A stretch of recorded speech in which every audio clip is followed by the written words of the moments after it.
Tomorrow is Giving Tuesday, and humanitarian agency World Vision is asking for help in fighting extreme poverty. Earlier today, Lauren Fisher with World Vision stopped by with some special guests to talk about a unique program that can change lives a world away.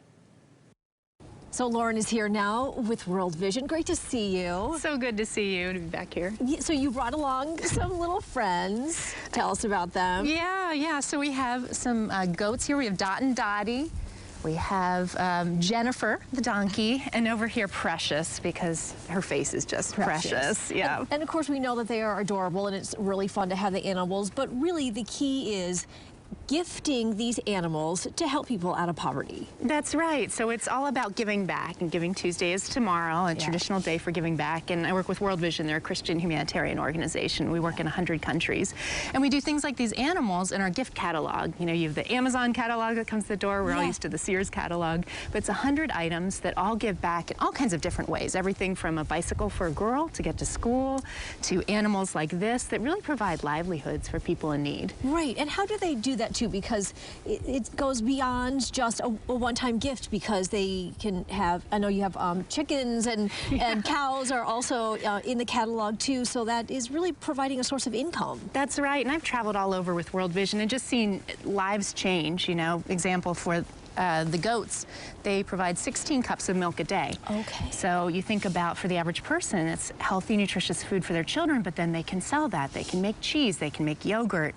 When we go into a community, it's places where we work. So we come in, we provide training on farming and on immunizations and how to feed the animals. So over time, they breed, and it really, you know, I see people put up roofs. They're able to start businesses. They're able to send their kids to school. It's just incredible what one animal can do. It does seem so simple. And there are other things, too, that you have in the catalog, different gifts and things like that. And the price points are different. Yeah, so you have anywhere from $20 all the way up to thousands if you want to give a well to someone in need for whole village. And the neat thing, too, is I know for some people this is, you know, it's nice because with the shipping delays and things, you can just print out a card and give it to a person. But sometimes it's nice to open something under the tree too, and for that we have fair trade items like beautiful scarves, coasters, bracelets, and those not only give a fair trade wage to someone in need, but then they also go to our Where Most Needed fund, and so that helps in some of the hardest places in the world, places like Afghanistan, South Sudan. When there's a natural disaster that pops up, it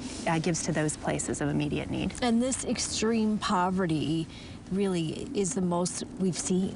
That's right. It's historic because you have this combination of poverty retreating to some of the world's hardest places where there's not infrastructure, so there's no safety nets. Then you have the changing weather patterns, so more droughts, more hurricanes, and on top of that, you have COVID coming along. And so all of that together actually threatens to turn back the clock on the progress we've made on extreme poverty by 30 years. And so it's just an incredible moment when the need is so great. And we've seen people step up so much over the last year, and we're so thankful, but it's a moment to step up again. That really has been a sort of something good that came out of the pandemic, you were saying. Yeah, it's nice to try and see the bright moments, right? And the lessons you take from it. So, you know, we were talking about the joy of being able to get together with friends for lunch and see your family. And so another one is that people gave in historic levels. $471 billion Americans gave last year in a moment when people desperately needed it here in the U.S. and beyond. And so I hope, you know, this is a moment where we see, just like those other things, that generosity feels good and that it's just becomes a part of habit that we take with us from the pandemic in the future. Yeah, well, it is very easy to do. How can people do this and you know, help people with Precious and Jennifer and all of our little friends? They can go to worldvision.org, and there's all the information there on how to give, and they make it really simple. Good. Lauren, thanks so much. Appreciate it. Thanks.